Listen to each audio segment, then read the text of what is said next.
जय हिंद फ्रेंड्स। तो आज आज हम करेंगे करंट अफेयर। ये target deputy collector with Vivek sir का है, जो कि जनवरी 2025 के करंट अफेयर इसमें कवर किए गए हैं।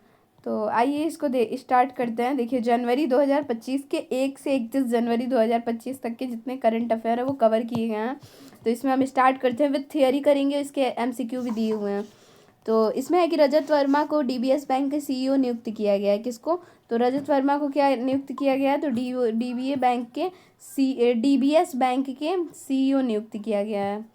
और सिंगापुर के डीबीएस समूह ने रजत वर्मा को कहाँ पे? तो सिंगापुर के डीबीएस समूह ने रजत वर्मा को डीबीएस बैंक का मुख्य कार्यकारी अधिकारी नियुक्त किया, जो सुरजीत सोम का स्थान लेंगे। तो ये किसका स्थान लेंगे? सुरजीत सोम का। वर्मा को भारतीय रिजर्व बैंक की मंजूरी मिलने तक नामित किया गया, जो बैंक के सीईओ के सभी नियुक्तियों के लिए आवश्यक है। अब देखिए, डीबीएस बैंक के बारे में इसका फुल फॉर्म क्या है? तो डीबीएस का फुल फॉर्म है डेवलपमेंट बैंक ऑफ सिंगापुर। इसकी स्थापना कब हुई थी? 1968 में। मुख्यालय सिंगापुर में। अध्यक्ष पीटर शाह है। सीईओ पीयूष गुप्ता है। डीबीएस बैंक के सीईओ हैं रजत वर्मा। सीईओ इसके कौन है? तो पीयूष गुप्ता। और डीबीएस बैंक के सीईओ कौन है? तो रजत वर्मा है। और रजत वर्मा सुरजीत सोम की जगह लेंगे। रजत वर्मा किसकी जगह लेंगे? तो सुरजीत सोम की। सीईओ कौन है? तो तान सुआन मार्च 2025 से प्रभावी है। दूसरा है कि भारतीय अर्थव्यवस्था वित्त वर्ष 2025 में उच्च खपत के कारण 6.8% की दर से बढ़ेगी। डेडलाइट ने कहा है कि घरेलू खपत के कारण भारतीय अर्थव्यवस्था ने इस वित्त वर्ष 6.5 से 6.8% की दर से बढ़ेगी। वित्त वर्ष 2026 में 6.7 से 7.3% के बीच थोड़ी अधिक रहेगी। डेडलाइट इंडिया के अर्थशास्त्री रूमकी मजूमदार ने कहा कि वित्त वर्ष 2025 की पहली छमाही में वृद्धि अनुमान भी धीमी रहेगी, क्योंकि चुनाव अनिश्चितताओं के बाद बारिश की भू राजनीतिक घटनाओं के कारण गतिविधियों में व्यवधान के घरेलू मांग और निर्यात प्रभावित किए जाएंगे। हालांकि भारत कुछ क्षेत्रों में लचीलापन दिखाना जारी रखता है, जो ध्यान देने योग्य है, चाहे वह उपयोग प्रवृत्तियां, सेवाओं की वृद्धि, निर्यात में उच्च मूल्यों वाले विनिर्माण की बढ़ती हिस्सेदारी या पूंजी बाजार में हो। विवाद से विश्वास योजना की नई समय सीमा 31 दिसंबर 2024 से बढ़कर 31 जनवरी 2025 कर दी गई है। तो क्वेश्चन पूछ सकता है ना कि विवाद से विश्वास योजना की जो समय सीमा कितनी है? तो 31 दिसंबर 2024 से बढ़ाकर 31 जनवरी 2025 कर दी गई है। तो देखिए, सीबीडीटी ने विवाद से केंद्रीय प्रत्यक्ष कर बोर्ड सीबीडीटी ने विवाद से विश्वास योजना की जो समय सीमा 31 दिसंबर 2024 से बढ़ाकर कितनी कर दी? 31 जनवरी 2025। यहाँ से इंपॉर्टेंट है क्योंकि डेट पूछा है। अब इसमें ये देखेंगे कि यह योजना 1 अक्टूबर 2024 से लागू हुई थी। कब से लागू हुई थी? तो यह देखिए, यूपीपीएससी के एग्जाम में ना योजनाओं का जो पूछा था कब लागू होने का, तो ये इंपॉर्टेंट है। विवाद से विश्वास योजना को कब लागू किया? 1 अक्टूबर 2024 को लागू किया गया था, जो करदाताओं को किसी भी अतिरिक्त दंड या ब्याज को माफ करते हुए एक निर्दिष्ट प्रतिशत के साथ विवादित राशि का भुगतान करके अपने अनसुलझे कर दायित्वों को निपटान करने में सक्षम बनाती है। अब नेक्स्ट देखेंगे, इसमें था तीसरा हो गया। अब देखेंगे, इसरो ने 30 दिसंबर 2024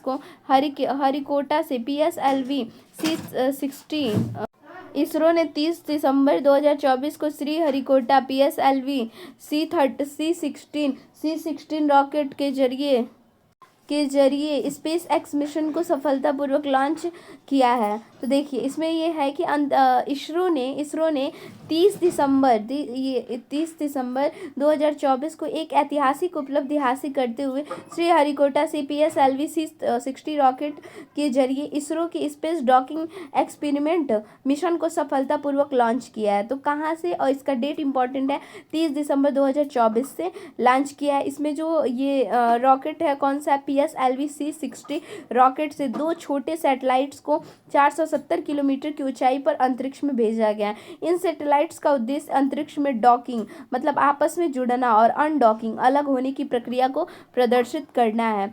विश्व मुक्केबाजी ने नई एशियाई संस्था बनाई। एथलीट आयोग में लवलीना अजय सिंह बोर्ड सदस्य नियुक्त होंगी। टोक्यो ओलंपिक पदक विजेता लवलीना बोरगोहन को एथलीट आयोग में शामिल किया गया, जबकि अध्यक्ष अजय सिंह सहित भारतीय मुक्केबाजी महासंघ के 6 अधिकारी विश्व मुक्केबाजी से अलग हुए। संगठन द्वारा स्थापित नव गठित अंतरिम एशियाई संस्था का हिस्सा होंगे। भारत इस नई संरचना के भीतर एशियाई मुक्केबाजी के भविष्य को आकार देने में महत्वपूर्ण भूमिका निभाएगा, जिसमें बीएफआई के पास 7 प्रमुख पद होंगे, जिनमें सिंह भी शामिल होंगे, जिन्हें बोर्ड सदस्य के रूप में नियुक्त किया जाएगा। अब बोरगोहन एशियाई और वैश्विक मुक्केबाजी में एथलीटों की आवाज़ प्रतिनिधित्व करेंगी। महासचिव हेमंत जो हैं कलिता और कोषाध्यक्ष दिग्विजय सिंह सहित बीएफआई के प्रमुख अधिकारी क्रमशः ओलंपिक आयोग और वित्त लेखा परीक्षा के समिति में पद संभालेंगे। वितुल कुमार सीआरपीएफ के नए महानिदेशक नियुक्त हुए हैं। तो इसमें से हमको जहाँ तक लग रहा है बस जो इम्पोर्टेंट है वही देखेंगे। वरिष्ठ आईपीएस अधिकारी वितुल कुमार को केंद्रीय रिजर्व बल सीआरपीएफ का महानिदेशक नियुक्त किया गया। ये भी थोड़ा इंपॉर्टेंट है। उन्होंने किसकी जगह ली है, तो इन्होंने अनीश दयाल सिंह का स्थान लिया है और ये उत्तर प्रदेश कैडर के 1993 बैच के आईपीएस अधिकारी हैं। वर्तमान में ये सीआरपीएफ के महानिदेशक के रूप में नियुक्त हुए हैं। तो ये उत्तर प्रदेश से रिलेटेड है, तो इसलिए ये भी इम्पोर्टेंट हो सकता है कि जो सीआरपीएफ के जो वरिष्ठ आईपीएस अधिकारी जो वितुल कुमार है उनको सीआरपीएफ का महानिदेशक नियुक्त किया गया और इन्हें अनीश दयाल सिंह का स्थान दिया।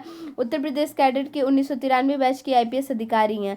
कुमार की सेवा को कई सम्मानों से सम्मानित किया गया, जिसमें 26 जनवरी 2021 को राष्ट्रपति पुलिस पदक पीपीएम और 15 अगस्त 2009 को पुलिस पदक पीएम शामिल है।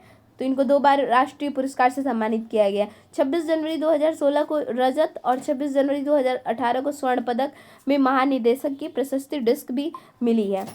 सेल को दूसरी बार ग्रेट प्लेस टू वर्क का प्रमाण पत्र मिला है। तो सेल देखेंगे। Steel Authority of India Limited SAIL ने जनवरी 2025 से जनवरी 2026 तक के लिए प्रतिष्ठित ग्रेट प्लेस टू वर्क प्रमाण पत्र प्राप्त किया है, जिसे Great Place to Work Institute India द्वारा प्रदान किया गया। सेल के लिए यह लगातार दूसरा प्रमाण पत्र है। इससे पहले दिसंबर 2023 से दिसंबर 2024 तक प्रमाण पत्र प्राप्त हुआ है। दोहा इंश्योरेंस ग्रुप को भारत में पुनर्बीमा शाखा स्थापित करने की स्वीकृति मिली है। तो इसमें हम देखते हैं कि मध्य पूर्व में उत्तर अफ्रीका क्षेत्र में बीमा और पुनर्बीमा समाधान के अग्रणी प्रदाता दोहा इंश्योरेंस ग्रुप में पुनर्बीमा शाखा खोलकर भारत में विस्तार करने की योजना की घोषणा की है। बीमाकर्ता को Gujarat International Financial Tech City के भीतर शाखा स्थापित करने के लिए कतर सेंट्रल बैंक से स्वीकृति मिल गई है। नई शाखा गिफ्ट सिटी अंतर्राष्ट्रीय बीमा कार्यालय श्रेणी के तहत काम करेगी। यह रणनीतिक कदम डीआईजी के व्यापक विकास योजना का हिस्सा है, जो इसके क्षेत्रीय केंद्रों की सफलता पर आधारित है, जिसने समूह के राजस्व को बढ़ाने और उसकी बीमा पोर्टफोलियो को मजबूत करने में महत्वपूर्ण योगदान दिया है। फिर नेक्स्ट है इसमें मुंबई की 17 वर्षीय किशोरी ने 7 महाद्वीपों की 7 सबसे ऊंची नेवी चिल्ड्रन स्कूल मुंबई की कक्षा 12 की छात्रा काम्या कार्तिकेयन ने सभी 7 महाद्वीपों की सबसे ऊंची चोटी पर चढ़ने वाली सबसे कम उम्र की महिला बनने की सनसनीखेज उपलब्धि हासिल की है। केवल 17 साल की उम्र में काम्या ने अपने पिता कमांडर एस कार्तिकेयन के साथ अंटार्कटिका में माउंट विंसन पर चढ़ाई करके 7 समिट चैलेंज पूरा किया है। नेक्स्ट हम देखेंगे इसमें कि उनकी यात्रा में अफ्रीका माउंट किलिमंजारो कौन कौन सा मतलब ये जगह पे चढ़ी हैं, तो माउंट किलिमंजारो अफ्रीका का, यूरोप का माउंट एल्ब्रस, ऑस्ट्रेलिया का माउंट केमियसको, दक्षिण अमेरिका का माउंट एकांगुआ, उत्तरी अमेरिका का माउंट डेनाली, एशिया का माउंट एवरेस्ट, अंत में अंटार्कटिका में माउंट विंसन पर चढ़ाई शामिल की है। काम्या कार्तिकेयन जो है इससे पहले 16 साल की उम्र में माउंट एवरेस्ट पर चढ़ाई की थी। उन्होंने रोमांच के प्रति जुनून का परिचय दिया। रक्षा मंत्रालय ने डीआरडीओ में निर्मित एआईपी सिस्टम के प्लग के लिए मझगांव डॉक शिपयार्ड लिमिटेड के शिप बिल्डर्स के साथ 1990 करोड़ रुपए का सौदा किया है। इसमें हम देखेंगे कि जो रक्षा मंत्रालय है क्या है, तो इसमें हम देखेंगे कि रक्षा मंत्रालय ने एयर इंडिया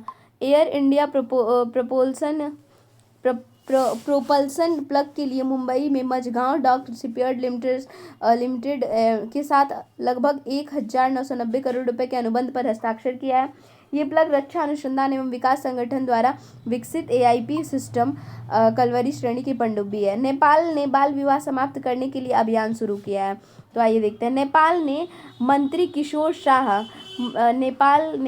किशोर शाह शुद्धि और बाल अधिकार कार्यकर्ताओं के नेतृत्व में भारतीय और नेपाली संगठनों के समर्थन से बाल विवाह मुक्त नेपाल अभियान शुरू किया है। प्रधानमंत्री पी शर्मा ओली सहित 100 से अधिक प्रतिभागियों ने बाल विवाह को समाप्त करने के लिए संकल्प लिया।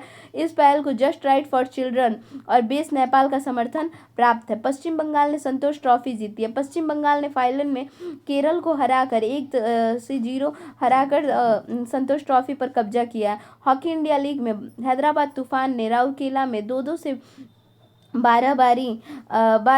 बराबरी के बाद शूटआउट में दिल्ली एसजी पाइपर्स को 5-4 हराया, जिसमें बोनस अंक शामिल है। हैदराबाद के लकड़ा और पेलट तथा दिल्ली के सिंह और फॉर्लंग ने पेनल्टी कॉर्नर के जरिए गोल किए, जिसे मुख चूकने की वजह से मुकाबला रोमांचक रहा।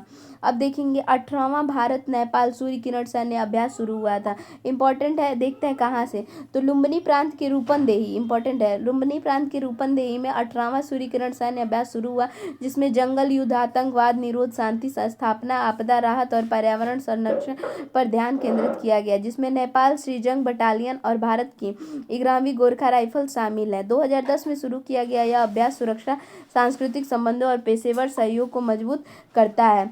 तमिलनाडु ने भारत का पहला ग्लास सी ब्रिज का अनावरण किया। मुख्यमंत्री एम.के. स्टालिन ने कन्याकुमारी में तिरुवल्लुवर प्रतिमा के और विवेकानंद रॉक मेमोरियल को जोड़ने वाले ग्लास ब्रिज का उद्घाटन किया है। प्रतिमा की 25वीं वर्षगांठ के अवसर पर यह पुल बनाया गया। 37 करोड़ रुपए की लागत से बना है। पुल 77 मीटर लंबा और 10 मीटर चौड़ा है। यह पुल ऐतिहासिकों के बीच सुरक्षित प्रदान किया। ये डाटा थोड़ा इंपॉर्टेंट रखिएगा। कौन सा वर्षगांठ था प्रतिमा का? तिरुवल्लुवर प्रतिमा में, तो 25वीं वर्षगांठ के अवसर पर। और कितने लागत लगी है? तो 37 करोड़ रुपए की लागत लगी है। पुल 77 मीटर लंबा और 10 मीटर चौड़ा है। यहीं से क्वेश्चन भी पूछ सकता है। समुद्र की लहरों के कारण होने वाली पिछली परिवहन चुनौतियों से निपटता है। जसप्रीत बुमराह सबसे तेज 200 विकेट लेने वाले भारतीय बन गए। जसप्रीत बुमराह सबसे तेज 200 विकेट लेने वाले भारतीय गेंदबाज बन गए। उन्होंने मेलबर्न क्रिकेट ग्राउंड में चल रही बॉर्डर गावस्कर ट्रॉफी में यह उपलब्धि हासिल की है। बुमराह ने टेस्ट क्रिकेट में अपनी 84वीं वैध डिलीवरी के साथ यह उपलब्धि हासिल की है। उन्होंने मोहम्मद शमी को पीछे छोड़ा है, जिन्होंने 98-96 गेंदों के बाद यह उपलब्धि हासिल की थी। नेक्स्ट है, भारत अब दुनिया में चौथे स्थान पर है, जिसका विदेशी मुद्रा भंडार बढ़कर 700 बिलियन अमेरिकी डॉलर से अधिक हो गया। पिछले 10 वर्षों में 2014 से 24 तक प्रत्यक्ष विदेशी निवेश की कुल राशि लगभग 709 बिलियन डॉलर है। वैश्विक प्रतिस्पर्धात्मक सूचकांक पर भारत 2014 में 71वें स्थान पर था। 2018 में 39वां स्थान पर पहुंचा। भारत की अर्थव्यवस्था वर्तमान में दुनिया की 5वीं सबसे बड़ी अर्थव्यवस्था थी। यह तीसरी सबसे बड़ी अर्थव्यवस्था बन के करीब पहुंची रही है। 2015 और 2018 के बीच भारत व्यापार सुगमता सूचकांक में 42वें पायदान पर ऊपर चढ़ा है। भारत 2024 में कच्चे इस्पात के दुनिया के दूसरे सबसे बड़े उत्पादक के रूप में चीन को पीछे छोड़ देगा। भारत निर्वाचन आयोग द्वारा जारी आंकड़ों के अनुसार 2024 में लोकसभा चुनाव के द्वारा पुदुचेरी में महिला मतदाताओं को प्रतिशत देश में सबसे अधिक था। कहाँ पे? तो महिलाओं का, तो ये था पुदुचेरी में। तो देखिए, पुदुचेरी के मुख्य निर्वाचन अधिकारी एक प्रेस बयान के अनुसार बताएं कि 10,23,699 मतदाताओं में से 5,42,979 या 53.03% महिलाएं हैं। सभी 31 मतदान केंद्रों पर केवल प्रशिक्षित महिला अधिकारियों की तैनाती के साथ माहे विधानसभा क्षेत्र ने इतिहास रच दिया। केंद्र शासित प्रदेश में लिंग अनुपात में उल्लेखनीय वृद्धि हुई है। 2023 में 11:27 से बढ़कर 2024 में 11:30 हो गई है। नेक्स्ट हम देखते हैं, भारत और ऑस्ट्रेलिया के आर्थिक सहयोग और व्यापार समझौते ने 2 साल पूरे कर लिए हैं। देखिए भारत ऑस्ट्रेलिया आर्थिक सहयोग और व्यापार समझौते में STS उल्लेखनीय सफलता के 2 साल पूरे किए। इसने व्यापार संबंधों को बढ़ावा दिया और दोनों देशों में MSME व्यवसाय और रोजगारों के लिए नए अवसर पैदा किए। द्विपक्षीय व्यापारिक व्यापार दोगुने से भी ज्यादा है। यह 2020-21 में $12 बिलियन से बढ़कर 2022 में $23 से $26 बिलियन हो गया है। तो ये इंपॉर्टेंट है। 20-21 में कितना है तो $12 बिलियन। 22 में कितना है, 22-23 में कितना था, 26 बिलियन। 2023-24 में कुल व्यापार $24 बिलियन तक पहुंच गया, जिसमें ऑस्ट्रेलिया को भारत का निर्यात 24% बढ़ा है। हेमंत मुंडप्पा ने मोटरसाइकिल ड्रैग रेसिंग में 15वां राष्ट्रीय खिताब जीतकर इतिहास रच दिया है। तो देखिए हेमंत मुंडप्पा भारतीय राष्ट्रीय मोटरसाइकिल में ड्रैग रेसिंग चैंपियनशिप में 2024 में ट्रिपल चैंपियनशिप बन गया। मंत्रा रेसिंग के मुंडप्पा ने 2024 में नेशनल्स में 3 वर्गों में भाग लिया है। उन्होंने 24 स्ट्रोक 1051 से 1650 में सीसी सुपर स्पोर्ट वर्ग के 29 अंकों की अपारजय बढ़त हासिल की। उन्होंने 3 और वर्गों में भाग लेकर उनमें से 2 जीतकर ट्रिपल क्राउन की उपलब्धि हासिल की। वह ड्रैग स्ट्रिप पर अपने असाधारण कौशल और प्रभुत्व के लिए जाने जाते हैं। नेक्स्ट है, चीन ने दुनिया की सबसे तेज हाई स्पीड ट्रेन CR450 का अनावरण किया। तो देखिए चीन ने CR450 प्रोटोटाइप पेश किया, जो दुनिया की सबसे तेज हाई स्पीड ट्रेन है, जो परीक्षणों के दौरान 450 किमी प्रति घंटे की रफ्तार तक पहुंच गई। यह ट्रेन मौजूद CR400 फॉक्सिंग से आगे निकल गई है। मतलब किसको पीछे छोड़ दी है तो CR400 फॉक्सिंग को पीछे छोड़ी है, और 350 किलोमीटर प्रति घंटे की रफ्तार से चलती है, और इसकी गति ऊर्जा क्षमता 4 कमी के मामले में वैश्विक मानक स्थापित किए गए हैं। चीन ने CR450 ठीक है CR450 की वाणिज्यिक सेवा में लाने के लिए व्यापक परीक्षण की योजना बनाई, जिसमें कि 47,000 किलोमीटर के परिचालन में HSR ट्रैक पर कनेक्टिविटी बढ़ेगी। तो पहले कौन पे है तो CR400, और ये 450 है प्रोटोटाइप। रक्षा मंत्रालय ने 2025 में सुधारों का वर्ष घोषित किया है। देखते हैं रक्षा क्षेत्र में चल रहे आगामी सुधारों को प्रोत्साहित करने के लिए रक्षा मंत्रालय ने 2025 को सुधारों का वर्ष घोषित। इन सुधारों का लक्ष्य यह सुनिश्चित करना है कि सशस्त्र बल युद्ध के लिए तैयार में तकनीक रूप से उन्नत बल बने, जो डोमेन में एकीकृत संचालन कर सके। इस उद्देश्य को साकार करने के लिए 2025 के दौरान केंद्रित हस्तक्षेप के लिए कई महत्वपूर्ण क्षेत्रों पर प्रकाश डाला गया। इसमें रक्षा विनिर्माण में वृद्धि, बुनियादी ढांचे का आधुनिकीकरण और खरीद प्रक्रियाओं को बढ़ाना शामिल है। उत्तराखंड वन विभाग ने महाभारत पर आधारित एक उद्यान विकसित किया है। तो देखिए कौन से वन विभाग ने तो उत्तराखंड वन विभाग ने महाभारत में पारिस्थितिकी और व्यापार ज्ञान को प्रदर्शित करने के लिए हल्द्वाना में कहाँ पे तो ये इंपॉर्टेंट है हल्द्वानी में एथनो बॉटेनिकल गार्डन विकसित किया है। हल्द्वानी में उत्तराखंड के इंपॉर्टेंट है। इस एथनो बॉटेनिकल गार्डन में 37 से अधिक पौधों की प्रजातियां उगाई गईं। इन पौधों में खैर, अकेसिया कैटाचू, कोविडर बोहेनिया वेरिएगेटा बरगद, पिंगस बेंगलोसिस, पीपल का फिक्स रिलीजियोसो, डॉग का ब्यूटिया मोनस्पमा आदि शामिल। महाभारत के किस्से को वन पर्व, अरण्य पर्व कहा जाता है। महाभारत में पेड़ लगाने, जलाशय बनाने, बाघों की रक्षा करने आदि के महत्व पर मंत्र हैं। हल्द्वानी में रामायण वाटिका भी राज्य वन विभाग द्वारा स्थापित की गई है। वायनाड भूस्खलन, आइए देखते हैं इसमें क्या है। वायनाड भूस्खलन को गंभीर प्रकृति की आपदा घोषित किया। केंद्र सरकार ने वायनाड भूस्खलन को गंभीर प्रकृति की आपदा घोषित किया। केरल भूस्खलन को गंभीर प्रकृति की आपदा घोषित करने के लिए केंद्र पर दबाव डाल रहा है। राज्य सरकार ने केंद्र सरकार से आपदा प्रभावित लोगों को कर्ज माफ करने के लिए अनुरोध किया। इस आपदा में अनुमोदित नुकसान करीब 1,202 करोड़ रुपए और राज्य सरकार के पुनर्वास पैकेज में 2,262 करोड़ रुपए मांगे हैं। अब देखिए दिल्ली सरकार ने पुजारी ग्रंथि सम्मान योजना शुरू की है। पुजारी ग्रंथि सम्मान योजना, अरविंद केजरीवाल ने पुजारी ग्रंथि सम्मान योजना घोषणा की। इस योजना के तहत हिंदू और सिख पुजारियों को रुपये 18,000 मासिक मानदेय दिया जाएगा। पुजारी ग्रंथि सम्मान योजना के लिए पंजीकरण शुरू हो गया। इससे पहले अरविंद केजरीवाल ने बेरोजगार महिलाओं को 21,000 रुपये प्रति माह वजीफा देने के लिए भी महिला सम्मान योजना शुरू की थी। फिर भुवनेश कुमार ने UIDAI के CEO के पदभार संभाला है। IAS अधिकारी भुवनेश कुमार ने भारतीय विशिष्ट पहचान प्राधिकरण के CEO का पदभार संभाला है। उत्तर प्रदेश कैडर के 1995 बैच के अधिकारी श्री कुमार इलेक्ट्रॉनिक्स और सूचना प्रौद्योगिकी मंत्रालय में अतिरिक्त सचिव हैं। इस नियुक्ति के बाद वे इस पद पर बने रहेंगे। श्री कुमार छत्तीसगढ़ के कैडर के 1993 बैच के आईएएस अधिकारी अमित अग्रवाल का स्थान लेंगे। तो देखिए यहाँ पे इंपॉर्टेंट क्या हो जा सकता है, किसका स्थान लेंगे, तो अमित अग्रवाल का। और कौन है, तो भुवनेश कुमार ने। किसका, तो विशिष्ट पहचान प्राधिकरण का। तो थोड़ा इंपॉर्टेंट नियुक्ति है ना। सीईओ का पदभार संभाला है। कब के बैच के अधिकारी हैं, तो उत्तर प्रदेश कैडर के 1995 बैच के। अब देखिए इसमें क्या कह रहा है, स्थान लेंगे जो जून 2023 में नियुक्ति से पहले AMITVI के अतिरिक्त सचिव भी थे। श्री अग्रवाल की नौकरशाही में फेरबदल के तहत रसायन और उर्वरक मंत्रालय के तहत फार्मास्यूटिकल विभाग का सचिव नियुक्त किया गया। एयर मार्शल मिश्रा ने भारतीय वायुसेना को पश्चिमी कमान के प्रमुख का पदभार संभाला। एयर मार्शल जितेंद्र मिश्रा ने, ये भी इंपॉर्टेंट है, नियुक्तियां सारी इंपॉर्टेंट है। एयर मार्शल जितेंद्र मिश्रा ने भारतीय वायुसेना की पश्चिमी कमान के प्रमुख पदभार संभाला, जो संवेदनशील लद्दाख सेक्टर के साथ साथ उत्तर भारत के कुछ अन्य हिस्सों में हवाई क्षेत्रों की सुरक्षा और देखभाल करती हैं। भारतीय वायुसेना के अनुसार लड़ाकू नेता और प्रायोगिक परीक्षा पायलट पर एयर मार्शल मिश्रा 3000 घंटे से अधिक उड़ान का अनुभव है।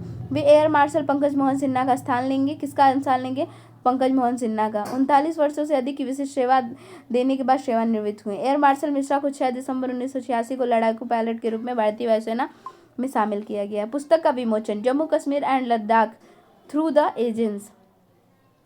श्री अमित शाह द्वारा 2 जनवरी 2025 को नई दिल्ली में Jammu Kashmir and Ladakh through the ages नामक पुस्तक का विमोचन किया गया। केंद्रीय शिक्षा मंत्री श्री धर्मेंद्र प्रधान को मुख्य अतिथि होंगे। पुस्तक में जम्मू कश्मीर और लद्दाख के 3000 वर्षों से अधिक इतिहास का वर्णन है।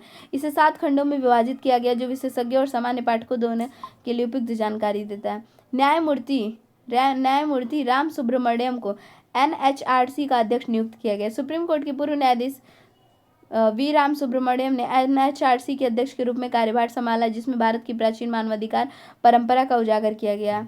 राष्ट्रपति द्रौपदी मुर्मू ने मानवाधिकार भवन में आयोजित एक कार्यक्रम में मानवाधिकार को बढ़ावा देने के लिए सहयोग पर जोर देने के लिए उनकी नियुक्ति की है। न्यायमूर्ति राम सुब्रमण्यम का करियर काफ़ी शानदार, जिसमें 2016 के विमुद्रीकरण मामले जैसे ऐतिहासिक सुप्रीम कोर्ट के फैसले में उनकी भूमिका शामिल है। नेक्स्ट देखेंगे कि 28 देखेंगे, खेल रत्न अवार्ड में 4 एथलीटों को सम्मानित किया जाएगा। युवा कार्यक्रम खेल मंत्रालय 2025 के लिए खेल रत्न पुरस्कार के विजेताओं अधिकारी घोषणा कर दी गई है। कौन कौन से हैं, 4 दिया जाएगा। गुकेश शतरंज, Harmanpreet Singh hockey, Praveen Kumar para athletes, Manu Bhaker निशानेबाजी। पुरस्कार समारोह 17 जनवरी 2025 को राष्ट्रपति भवन में आयोजित किया जाएगा। वर्ल्ड ब्लिट्ज शतरंज चैंपियनशिप का आयोजन न्यूयॉर्क में किया गया। मैग्नस कार्लसन और इयान नोपनमनियाची ने 2024 में FIDF वर्ल्ड ब्लिट्ज शतरंज चैंपियंस का खिताब साझा करने पर सहमति जताकर इतिहास रच दिया है। यह निर्णय उनका फाइनल मैच के लगातार 3 ड्रॉ के बाद आया। इस टूर्नामेंट का आयोजन ऑल स्ट्रीट न्यूयॉर्क में किया गया। 3 जनवरी अंतर्राष्ट्रीय मन शरीर कल्याण दिवस हर साल 3 जनवरी को मनाया जाता है। इम्पॉर्टेंट डेज है भाई, देखना डेज बहुत इंपॉर्टेंट होता है। क्या मन शरीर अगर सही रहेगा तो कभी भी मतलब शरीर की बीन नहीं बजेगी, तो 3 जनवरी है, ठीक है। या फिर ठंड में बीन बज जाती है, ठंड में बीन बन जाती है किसकी, तो शरीर की। यह दिन मानसिक भावनात्मक शारीरिक स्वास्थ्य के भी सामंजस्य स्थापित करने के महत्व पर जोर देता है। छोड़िए ये सब इम्पोर्टेंट नहीं है, बस वो CBIC ने नियमों को स्पष्ट किया कि कहा कि प्रीपेड गिफ्ट वाउचर कार्ड पर GST नहीं लगेगा। CBIC ने वाउचर में जुड़े लेन देन के लिए वस्तु एवं सेवा कर GST के बारे में जानकारी दी कि CBIC के वाउचर 2 प्रकारों में वर्गीकृत किया जाएंगे। पहली श्रेणी में प्रीपेड उपकरण जैसे कि गिफ्ट कार्ड, डिजिटल वॉलेट शामिल है, जिनमें भारतीय रिजर्व बैंक द्वारा मान्यता प्राप्त है। GST ढांचे के तहत इन वाउचर को पैसे के रूप में माना जाता है, जिसका अर्थ है इनमें जुड़े लेन देन को माल सेवाओं को अप्रत्यक्ष रूप से वर्गीकृत करना। सावित्रीबाई फुले जयंती 2025 3 जनवरी को। सावित्रीबाई फुले जयंती 1994वीं जयंती 3 जनवरी को मनाई गई। तो 3 जनवरी को मनाई गई सावित्रीबाई फुले की जयंती। वह भारत की पहली महिला शिक्षिका थी जिन्होंने शिक्षा और साक्षरता के माध्यम से महिलाओं के अछूतों में सशक्त बनाया। इस दिन तेलंगाना राज्य महिला शिक्षकों और महिला शिक्षा अग्रणी सावित्रीबाई फुले की विरासत का सम्मान करने के लिए महिला शिक्षक दिवस मनाता है। इनके बारे में जान लेते हैं। इनका जन्म महाराष्ट्र के नायगांव में हुआ था। जन्म 3 जनवरी 1831 को हुआ था। 10 मार्च 1897 में इनकी मृत्यु हो गई थी। ये देखिए, ये ज्योतिराव फुले की पत्नी थी, एक कार्यकर्ता और समाज सुधारक भी थे। पहला बालिका विद्यालय भिड़ेवाड़ा 1848 में पुणे सावित्रीबाई ने अपने पति ज्योतिबा फुले की मदद से स्थापित की। मुख्य रूप से ज्ञान ज्योति, क्रांति ज्योति सावित्रीबाई फुले के रूप में याद किया जाता है। नेक्स्ट देखेंगे, आईटीआई म्यूचुअल फंड ने जतिंदर पाल सिंह को सीईओ नियुक्त किया है। जतिंदर पाल सिंह आईटीआई एसेट मैनेजमेंट का मुख्य कार्यकारी अधिकारी नियुक्त किए गए हैं। कौन है? तो Jatinder Pal Singh ITI asset management. Singh Hitesh Thakkar की जगह लेंगे। सिंह हितेश ठक्कर की जगह लेंगे, ये इंपॉर्टेंट है बस। म्यूचुअल फंड 25 वर्षों से अधिक का अनुभव है। वे सितंबर 2015 से 2024 तक महिंद्रा मनुलाइफ इन्वेस्टमेंट मैनेजमेंट के साथ मुख्य विपणन अधिकारी के रूप में जुड़े हैं। 2 जनवरी विश्व अंतर्मुखी दिवस। देखिए 2 जनवरी को क्या है? तो विश्व अंतर्मुखी दिवस है। डेट यहाँ पे दिया है कवर। अद्वितीय गुणों को पहचानना, ठीक, इसमें थीम देख लीजिए बस। शोरगुल भरी दुनिया में थोड़ी शांति और स्थिरता। अंतर्मुखी दिवस में शोरगुल भरी दुनिया में थोड़ी शांति और स्थिरता। ओडिया कवि प्रतिभा सतपथी को गंगाधर राष्ट्रीय पुरस्कार से सम्मानित किया गया है। गंगाधर राष्ट्रीय पुरस्कार से किसे? तो ये ओडिया की हैं प्रतिभा सतपथी को संबलपुर विश्वविद्यालय द्वारा 2023 के लिए गंगाधर राष्ट्रीय कविता पुरस्कार से सम्मानित किया गया। ये पुरस्कार संबलपुर विश्वविद्यालय के 98वें स्थापना दिवस के अवसर पर प्रदान किया जाता है। साहित्य अकादमी पुरस्कार से सम्मानित किया जा चुका ओडिया में उनकी रचनाओं को कई भारत और विदेशी भाषाओं का अनुवाद किया जाएगा। यह पुरस्कार 1989 में संबलपुर विश्वविद्यालय द्वारा स्थापित किया गया। पुरस्कार में प्रशस्ति पत्र क्या मिलता है? प्रशस्ति पत्र मिलता है, साल मिलता है, और क्या मिलता है? और इसमें मिलता है 10,000 रुपये का नगद पुरस्कार प्रदान होता है। यूपी के सीएम ने राप्ती नदी की सफाई पर केंद्रित जल शुद्धिकरण परियोजनाओं का उद्घाटन किया है। उत्तर प्रदेश के मुख्यमंत्री योगी आदित्यनाथ ने अपनी राप्ती नदी में बहने वाली नालों की सफाई पर केंद्रित कई जल शुद्धिकरण परियोजनाओं का उद्घाटन किया। यह पहले 3 जनवरी 2025 को शुरू की गई और इसका उद्देश्य जल शुद्धिकरण के लिए पर्यावरण अनुकूल तरीकों को करके नदी की पारिस्थितिक स्वास्थ्य को बढ़ाना। नेक्स्ट 2024 के लिए 32 एथलीटों को अर्जुन पुरस्कार से सम्मानित किया गया। कितने को? तो 32 को। विभिन्न खेलों में उनके असाधारण प्रदर्शन के लिए कई उत्कृष्ट एथलीटों को 2024 का अर्जुन पुरस्कार प्रदान किया गया। साथ ही 4 एथलीटों को खेल रत्न अवार्ड दिया गया है। 32 को क्या दिया गया है? 32 जो मतलब एथलीट हैं, 32 एथलीटों को अर्जुन पुरस्कार से सम्मान किया गया है। ठीक है, 4 एथलीटों को खेल रत्न अवार्ड दिया गया। देखिए 17 जनवरी 2025 को राष्ट्रपति भवन में खेल पुरस्कार समारोह हुआ था, राष्ट्रीय खेल, जिसमें 32 एथलीटों को अर्जुन पुरस्कार से सम्मानित किया गया। नेक्स्ट देखेंगे, आरिफ मोहम्मद खान ने बिहार के 42वें राज्यपाल के रूप में शपथ ली। आरिफ मोहम्मद खान ने बिहार के 42वें राज्यपाल के रूप में शपथ ली। शपथ ग्रहण समारोह पटना के राजभवन में हुआ है। इसे पटना उच्च न्यायालय के मुख्य न्यायाधीश के विनोद चंद्रन ने प्रशासित किया है। किसने? तो विनोद चंद्रन ने। रमेश चंद के नेतृत्व में मूल्य सूचकांक WPI के आधार पर संशोधित करने के लिए एक कमेटी का गठन किया गया है। देखते हैं इसमें। सरकार ने हाल ही में थोक मूल्य सूचकांक WPI के आधार वर्ष को संशोधित करने, उत्पाद मूल्य सूचकांक पर स्विच करने के लिए एक रोड मैप सुझाव देने के लिए नीति आयोग के सदस्य रमेश चंद अध्यक्षता में 18 सदस्यीय पैनल का गठन किया। इसकी स्थापना थोक मूल्य सूचकांक के आधार वर्ष 2011-12 से 22-23 में संशोधित करेंगे। 4 जनवरी को क्या है? 4 जनवरी को है विश्व ब्रेल दिवस। ब्रेल, तो जब बेल करानी होती है किसी अपराधी को तो चारों ओर सोर्स लगाता है, जी जान लगा देता है चारों ओर। तो ब्रेल दिवस कब भी आएगा? तो 4 जनवरी। ऐसी सिर्फ इसका थीम देखिए। अंधे और आंशिक रूप से दृष्टिहीन लोगों के लिए संचार के साधन के रूप में ब्रेल के महत्व के बारे में जागरूकता बढ़ाना। 2018 में संयुक्त राष्ट्र महासभा ने ब्रेल प्रणाली के पीछे दूरदर्शी लुई ब्रेल की श्रद्धांजलि के रूप में 4 जनवरी को विश्व कब से स्टार्ट है? तो 2018 से। ठीक है, ब्रेल कोड के आविष्कारक कौन है?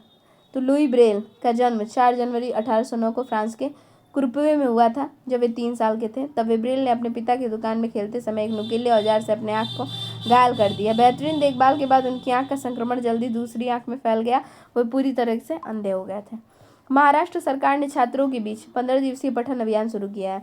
महाराष्ट्र सरकार ने 1 जनवरी 2025 से छात्रों के बीच 15 दिवसीय पठन अभियान शुरू किया है। इस योजना की घोषणा महाराष्ट्र सरकार के उच्च तकनीकी और शिक्षा मंत्री चंद्रकांत पाटिल ने की है।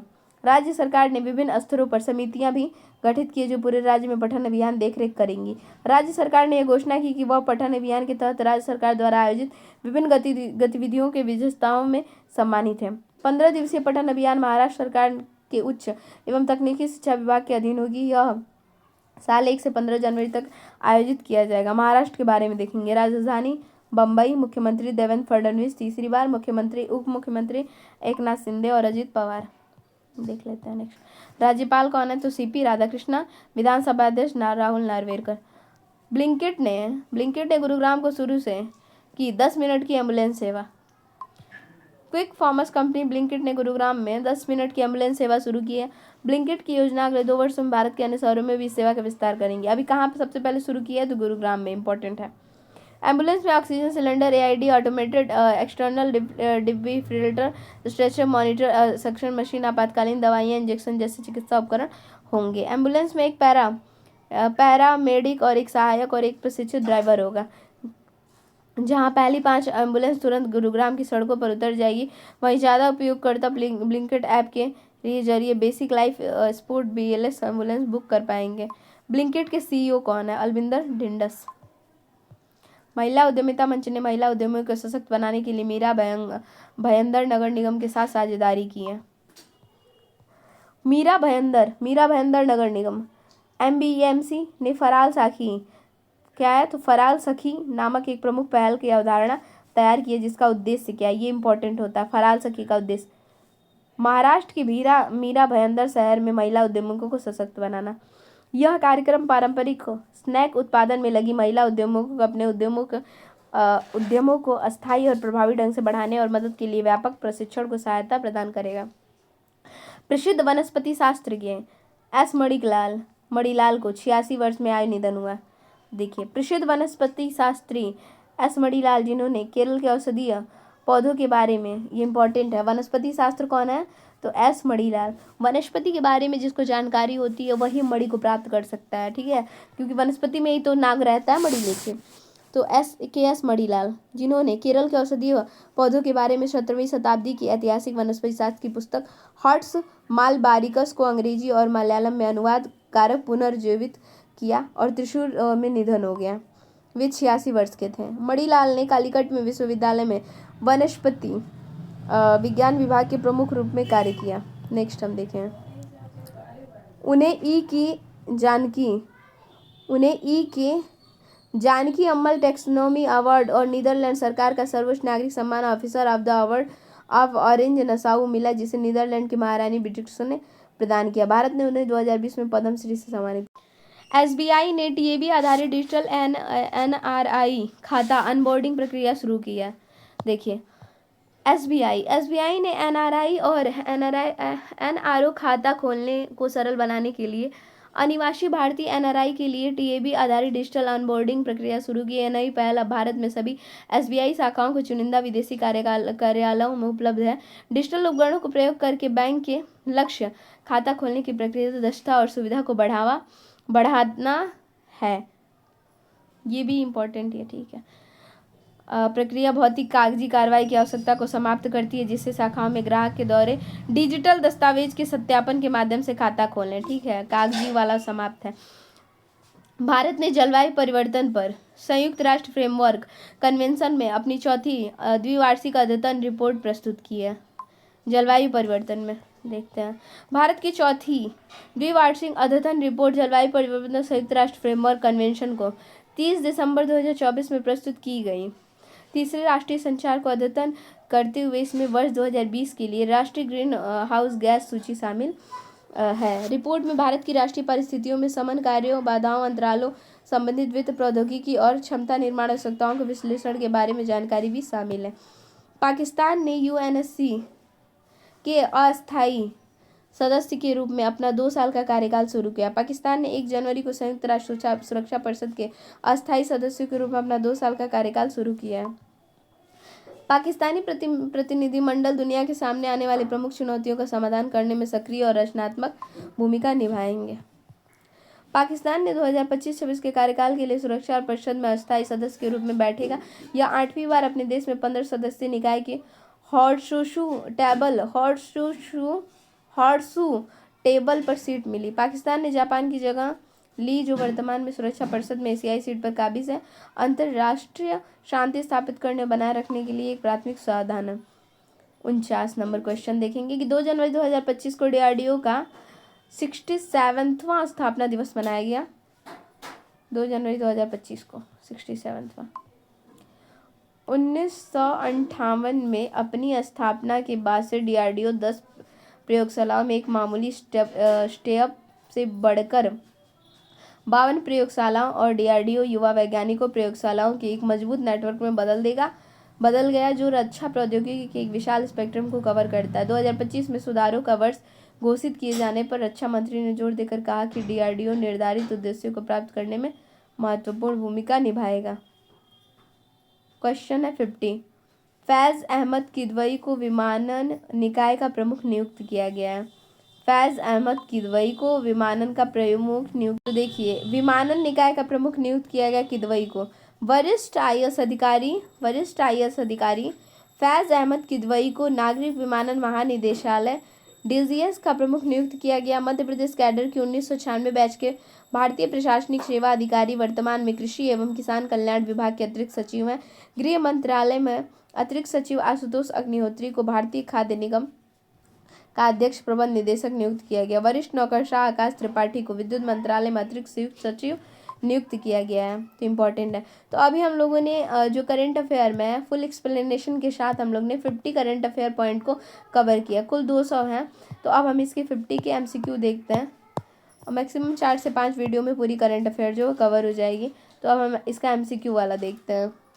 ठीक है, तो आइए इसमें हम स्टार्ट करते हैं। क्वेश्चन नंबर फर्स्ट है, वही क्वेश्चन होंगे, अगर अच्छे से पढ़े होंगे तो सारी क्वेश्चन वही मिलेंगे। प्रैक्टिस क्वेश्चन है। 50 क्वेश्चन मतलब 50 पॉइंट से कवर करते हैं। DBS बैंक इंडिया के नए CEO के रूप में किसे नियुक्त किया गया है? रजत वर्मा। डेडलाइट के अनुसार वित्त वर्ष 25 में भारतीय अर्थव्यवस्था के लिए अनुमानित विकास दर 6.5 से 6.8। विवाद से विश्वास योजना की नई समय सीमा क्या है? 31 जनवरी 2025। इसरो की स्पेस डेक्स मिशन किस तकनीक को प्रदर्शित करने के लिए है? अंतरिक्ष में सैटेलाइट डॉकिंग और अनडॉकिंग। मुक्केबाजी के लिए नवगठित अंतरिम एशियाई निकाय के बारे में निम्नलिखित कथनों पर विचार कीजिए। अंतरिम एशियाई निकाय की स्थापना विश्व मुक्केबाजी संगठन द्वारा की गई। लॉलिना बोरगोहान इस निकाय में एथलेट आयोग के सदस्य में से एक हैं। तो अजय सिंह को अंतरिम निकाय का अध्यक्ष नियुक्त किया गया है। तो 1 और 2 सही है, 1 और 2 सही है। इसमें तीसरा क्यों नहीं सही है? यहाँ दिया अजय सिंह को अंतरिम निकाय का अध्यक्ष नियुक्त किया है, तो ये क्यों गलत? देखिए जो अजय सिंह को वहाँ पे दिया ना कि अध्यक्ष नियुक्त किया गया, तो ऐसा नहीं है। यहाँ पे दिया है कि जबकि अध्यक्ष अजय सिंह सहित भारतीय मुक्केबाजी, ठीक है, भारतीय मुक्केबाजी महासंघ के 6 अधिकारी विश्व मुक्केबाजी से अलग हुए हैं, संगठन द्वारा स्थापित नवगठित अंतरिम एशियाई संस्था का हिस्सा होंगे। और यहाँ पे दिया है कि बोरगोहान एशियाई और वैश्विक मुक्केबाजी में एथलीट की आवाज़ को प्रतिनिधित्व करेंगे। महासचिव हेमंत कुमार कलिता और कोषाध्यक्ष दिग्विजय सिंह सहित BFI के प्रमुख अधिकारी क्रमशः ओलंपिक आयोग और वित्त लेखा परीक्षा की समिति में पद संभालेंगे। ठीक है, तो तीसरा जो पॉइंट था वो गलत था। तीसरा पॉइंट क्या है? तो गलत है। कह रहा है कि केंद्रीय रिजर्व बल CRPF के नए महानिदेशक के रूप में किसे नियुक्त किया गया? विपुल कुमार। ठीक है, तो जब इंसान एकदम ना तुल जाता है कि मुझे रिजर्व पुलिस बल में अपना सिलेक्शन लेना ही है, तो वो इंसान सिलेक्शन ले लेता है। विपुल कुमार। किस संगठन ने जनवरी 2025 से 2026 के Steel Authority of India Limited SAIL के ग्रेड +2 वर्क प्रमाणन प्रदान किया है? तो ग्रेड +2 वर्क इंस्टीट्यूट भारत। किस देश के नियामक प्राधिकरण ने दोहा इंश्योरेंस के ग्रुप DIG के भारत में पुनर्बीमा शाखा स्थापित करने की मंजूरी दी है? Qatar central bank. मुंबई के नेवी चिल्ड्रन स्कूल में कक्षा 12 की छात्रा काम्या कार्तिकेयन के सभी 7 महाद्वीपों की सबसे ऊंची चोटियां चढ़ने वाली सबसे कम उम्र की महिला बन गई। काम्या कार्तिकेयन ने 7 समिट चैलेंज को पूरा करने के लिए किस पर्वत पर चढ़ाई की है? तो ये किस पे? तो माउंट विंसन पे। किस पे? तो ये माउंट विंसन पे। नेक्स्ट है रक्षा मंत्रालय में एमओडी ने डीआरडीओ की निर्मित एयर इंडिपेंडेंस प्रोपल्सन में सिस्टम के लिए किस कंपनी के साथ लगभग 1990 करोड़ रुपए का अनुबंध किया? तो Mazagon dock shipper limited, Mazagon dock ship builders. Nepal ने बाल विवाह समाप्त करने के लिए अभियान शुरू किया, इसका नाम क्या है? बाल विवाह मुक्त नेपाल। हाल ही में किस राज्य में है संतोष ट्रॉफी जीती है? पश्चिम बंगाल ने। नेक्स्ट है हाल ही में 18वां भारत नेपाल सूर्यकिरण सैन्य अभ्यास शुरू हुआ। यह अभ्यास प्रथम बार कब शुरू हुआ था? 2010 में। सारे क्वेश्चन मिल रहे हैं ना, क्योंकि उसी क्वेश्चन बने हैं 5 जो 50 टॉपिक हमने फुल डिटेल में किया है। हाल ही में समुद्र पर भारत के पहले कांच के पुल बोस्टिंग ऑफ ब्रिज का उद्घाटन कहाँ हुआ है? तो ये कहाँ पे हुआ है? तो तमिलनाडु में हुआ है। कहाँ पे? तमिलनाडु में। सबसे तेज 200 टेस्ट विकेट लेने वाले भारतीय कौन बने हैं? जसप्रीत बुमराह बने हैं। अब भारत अब दुनिया में वे स्थान पर जिसका विदेशी मुद्रा बढ़ना 700 बिलियन अमेरिकी डॉलर से अधिक हो गया, चौथे स्थान पर है। भारतीय चुनाव आयोग द्वारा जारी आंकड़ों के अनुसार 2024 के लोकसभा चुनाव के दौरान देश में महिला मतदाताओं का प्रतिशत सबसे अधिक निम्न में से किसमें था? पुडुचेरी में। भारत और ऑस्ट्रेलिया के आर्थिक सहयोग व्यापार समझौते को कितने वर्ष पूरे हो गए हैं? तो 2 वर्ष। मोटरसाइकिल में ड्रैग रेसिंग और 15वां राष्ट्रीय खिताब जीतकर किसने इतिहास रच दिया है? तो हेमंत मुदप्पा। किस देश ने दुनिया की सबसे तेज हाई स्पीड ट्रेन CR450 का अनावरण किया? चीन ने। इससे पहले कौन थी? CR400। रक्षा मंत्रालय ने किस वर्ष सुधारों का वर्ष घोषित किया? 2025 को। किस राज्य सरकार ने वन विभाग ने महाभारत पर आधारित उद्यान को विकसित किया? उत्तराखंड। वायनाड भूस्खलन को गंभीर प्रकृति का आपदा घोषित किया, यह किस राज्य में है? केरल में। नेक्स्ट है पुजारी ग्रंथि सम्मान योजना निम्नलिखित में से किस राज्य सरकार द्वारा शुरू की गई है? तो दिल्ली। नेक्स्ट क्वेश्चन देखेंगे। आईएएस अधिकारी भुवनेश कुमार ने भारतीय विशिष्ट पहचान प्राधिकरण के सीईओ पदभार संभाला और यूआईडीएआई सीईओ होने के अलावा भुवनेश कुमार के पास कौन सा अतिरिक्त पद है? तो MEITY अतिरिक्त सचिव। भारतीय वायुसेना की पश्चिमी वायु कमान के प्रमुख रूप से किसने कार्यभार संभाला? Air marshal Jitendra Mishra. जम्मू कश्मीर और लद्दाख युगों के माध्यम से पुस्तक का विमोचन किसने किया? अमित शाह ने। हाल ही में किसने NHRC अध्यक्ष नियुक्त किया है? न्यायमूर्ति VR राम सुब्रमण्यम। खेल रत्न अवार्ड 2025 कितने एथलीटों को दिया गया है? सम्मानित किया गया है? तो 4। अब टोटल कितने को अर्जुन पुरस्कार दिया गया? 32 एथलीटों को। नेक्स्ट है वर्ल्ड ब्रिटिश शतरंज चैंपियनशिप का आयोजन कहाँ किया गया है? न्यूयॉर्क में किया गया है। अंतर्राष्ट्रीय 3 जनवरी को क्या मनाया जाएगा? अंतर्राष्ट्रीय मन शरीर कल्याण दिवस। रिलेट करके याद किए थे ना, बीन बन जाती है, जान निकल जाती है शरीर के ठंड में, ऐसे। जनवरी 2025 में किस संगठन ने प्रीपेड गिफ्ट वाउचर कार्ड पर GST नियमों को स्पष्ट किया? केंद्रीय प्रत्यक्ष कर एवं सीमा शुल्क बोर्ड। सावित्री फुले की 194वीं जयंती 3 जनवरी को मनाई गई। इसका जन्म कब हुआ था? महाराष्ट्र में हुआ था। कहाँ हुआ था? ITI एसेट मैनेजमेंट के मुख्य कार्यकारी अधिकारी के रूप में किसे नियुक्त किया गया है? जितेंद्र पाल सिंह को। नेक्स्ट देखेंगे। विश्व अंतर्मुखी दिवस 2 जनवरी को मनाया जाएगा ताकि अंतर्मुखी लोगों का अद्वितीय गुणों और स्वीकार किया जा सके, उनकी ताकत और समाज में योगदान पर जोर दिया जा सके। विश्व अंतर्मुखी दिवस 2025 विषय क्या है? शोरगुल भरी दुनिया में थोड़ी शांति और स्थिरता। कवि प्रतिभा सतपथी को गंगाधर राष्ट्रीय पुरस्कार से सम्मानित किया जाएगा। किस राज्य से हैं? तो ओडिशा। सतपथी गंगाधर ओडिया की हैं ये। ओडिया गीत में गाती। हाल ही में यूपी के CM किस नदी को सफाई पर केंद्रित जल शुद्धिकरण परियोजना उद्घाटन करेंगे? राप्ती नदी। साल 2024 के लिए कितने एथलीटों को अर्जुन पुरस्कार से सम्मानित किया गया है? कितने एथलीटों को किया गया है? तो ये किया गया है 32। अभी हमने देखा था 32 को। हाल ही में आरिफ मोहम्मद खान ने किस राज्य के राज्यपाल के रूप में शपथ ली है? आरिफ मोहम्मद खान ने किस राज्य के राज्यपाल के रूप में शपथ ली? बिहार में। हाल ही में किसके नेतृत्व में मूल्य सूचकांक WPI के आधार वर्ष को संशोधित करने के लिए एक कमेटी का गठन किया? रमेश चंद्र। विश्व ब्रेल दिवस कब मनाया जाता है? तो ये मनाया जाता है 4 जनवरी को। राज्य सरकार के बीच 15 दिवसीय पठान अभियान शुरू किया है महाराष्ट्र ने। ब्लिंकेट ने सबसे पहले 10 मिनट की एम्बुलेंस सेवा कहाँ शुरू की? गुरुग्राम में। मीरा भयंदर में महिला उद्यमियों को सशक्त बनाने के लिए MBMC द्वारा शुरू की गई पहल का नाम फरल सखी। प्रसिद्ध वनस्पति शास्त्री KS मणिलाल ने, जिन्होंने केरल के औषधीय पौधों के बारे में 17वीं शताब्दी की ऐतिहासिक वनस्पति संग्रह हार्ट मालविरक्स नामक लैटिन पुस्तक में अंग्रेजी और मलयालम में अनुवाद में पुनर्जीवित किया गया, त्रिशूर में निधन हो गया 2025 में। 2025 KS मणिलाल को कौन सा प्रतिष्ठित पुरस्कार दिया गया? पद्मश्री। 2020 को, सॉरी 2020 में कौन सा दिया गया, 25 नहीं 2020 में। जनवरी 2024 में एसबीआई ने एनआरआई के लिए खाता खोलने का आसान बनाने के लिए कौन नई पहल शुरू की है? टैब आधारित डिजिटल ऑनबोर्डिंग। नेक्स्ट देखेंगे, यूएनएफसीसी को प्रस्तुत भारत की चौथी द्विवार्षिक अद्यतन रिपोर्ट के बारे में निम्नलिखित में से कौन सा कथन सही है? इसमें वर्ष 2020 के लिए भारत की राष्ट्रीय जीएच सूची शामिल है। पाकिस्तान ने 2025-26 के कार्यकाल के लिए संयुक्त राष्ट्र सुरक्षा परिषद के गैर अस्थायी सदस्य के रूप में अपना 2 साल का कार्यकाल शुरू किया। वर्तमान कार्यकाल को छोड़कर पाकिस्तान ने कितनी बार यह पद संभाला है? 7 टाइम्स, 7 बार। रक्षा अनुसंधान डीआरडीओ ने 67वां स्थापना दिवस कब मनाया है? तो 2 जनवरी 2025 को 67वां। तो इसमें क्वेश्चन नंबर 50 अब देखेंगे, नागरिक उड्डयन महानिदेशालय के प्रमुख के रूप में किसे नियुक्त किया गया? फैज अहमद किदवई को। तो हमने 50 क्वेश्चन के डिटेल्स मतलब हमने विद थियरी किया था और ये उसके एमसीक्यूज थे। और टोटल इसमें कितने क्वेश्चन है? तो टोटल इसमें क्वेश्चन की संख्या है 200। क्वेश्चन कितने हैं? तो 200 है, 200 नहीं है सॉरी, 280 है। ऐसे ही 280 टॉपिक भी होंगे फुल एक्सप्लेनेशन के साथ। तो मैं उसको पूरी थियरी और प्लस उसके एमसीक्यू वीडियोस में कवर कराऊंगी। 50-50 की सीरीज़ आएगी। Thanks for watching.